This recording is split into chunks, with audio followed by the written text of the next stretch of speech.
They say the human mind is like a house with many rooms. Some we live in every day. Others we keep locked, far away, because the things inside them are too dark to face. Pause.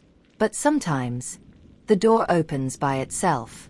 This is the story of Detective Adrian Cole, a man who thought he was solving a crime, until he realized he was chasing the ghost of his own past. It was 2:47 a.m. when Detective Cole arrived at the apartment on 12th Street. The call came from a neighbor who reported screams, but when the police arrived, there was only silence. Inside, the air felt thick. The kind of quiet that hums in your ears. A single lamp flickered in the corner. The floor was covered in shards of broken glass. A mirror had been smashed, pieces scattered like frozen raindrops. And on the cracked surface of the largest shard, written in red lipstick, were two words. I see you. The victim was a woman in her 30s. No ID. Just a pale face frozen in terror, and her eyes fixed on that mirror. Cole had seen dozens of murders, but something about this one felt personal. The next morning, Cole returned to the scene. He noticed small holes drilled behind the mirrors, tiny cameras hidden inside. He retrieved the footage, expecting to find the killer. Instead, he found hours of silent recordings. The woman, pacing nervously, checking the mirrors, whispering to someone who wasn't there. Every night at 3:15 a.m., she'd walk to the mirror, stare at it, and whisper, "Stop watching me." Then she'd scream. Pause. But there was no one else in the frame. No figure behind her. No shadow. Just her. And the reflection. Cole couldn't sleep. He watched the footage over and over, frame by frame. Something about her face, her voice, felt hauntingly familiar. He asked his partner Ramirez to check missing persons. But there were no records. No fingerprints. No family. No address. It was as if she never existed. Low whisper tone. But Cole swore he'd seen those eyes before. Somewhere, deep in a memory he couldn't place. 3 days later, a janitor at the apartment handed Cole a notebook found under the bed. It was the victim's journal. Her handwriting was neat.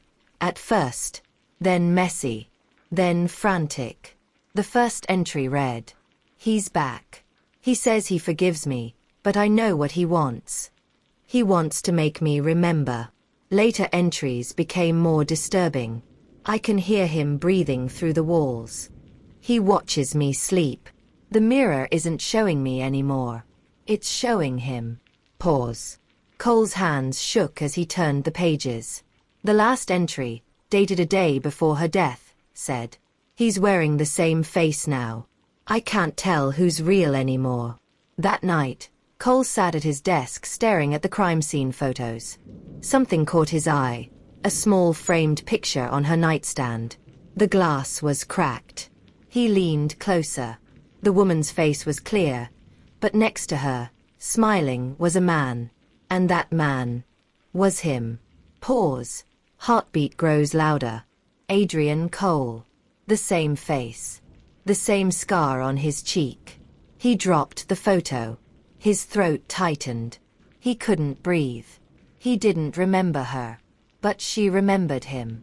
Cole began to dream again. The same dream every night. A woman crying. A fight. His hand gripping something heavy. The sound of glass breaking. Then silence.